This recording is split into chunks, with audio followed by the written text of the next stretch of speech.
नाज़रीन, Sindh high court में Sindh university में मनपसंद मुलाज़मन के गैर कानूनी तौर तरक्कियूं ॾियण ऐं सिधियूं भर्तियूं करण ख़िलाफ़ दाख़िल दरख़्वास्त ते ॿुधणी कई वई आहे।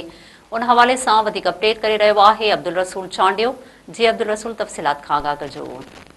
या बिल्कुल, Sindh high court circuit bench Hyderabad में सिंध यूनिवर्सिटी में मुबैना गैर कानूनी मनपसंद मुलाज़मन के तरक्कियूं ऐं सिधियूं भर्तियूं करे मुलाज़मन के हक़नि के नज़रअंदाज करण ख़िलाफ़ जेका डिवीज़नल बेंच है जस्टिस अरबाब अली हकड़ो जस्टिस रियाज़त साड़ ते मुश्तमिल बेंच जेका है उन्हनि तरफ़ां अदालत secretary universities and boards, vice chancellor Sindh university, registrar departmental promotion committee Mahmood Babar, Javed Solangi, Ayaz Baladi समेत मुख़्तलिफ़ दरन के नोटिस तलब करे छॾिया आहिनि ऐं जॾहिं नोटिस जारी करे छॾिया आहिनि, जॾहिं त जेका दरख़्वास्त दाख़िल कई वई आहे उन में दरख़्वास्त गुज़ार ॼाणायो आहे त 2018 जे आर्डर तहत ज़ाब्तनि जे उबतड़ तरक़ियूं ॾिनियूं वयूं आहिनि। सिंध यूनिवर्सिटी कोड 2013 मुताबिक़ BPS 16 जी 40% ख़ाली जेके जायूं आहिनि उनखे सीनियरिटी ऐं मेरिट ते पुर कई वञे।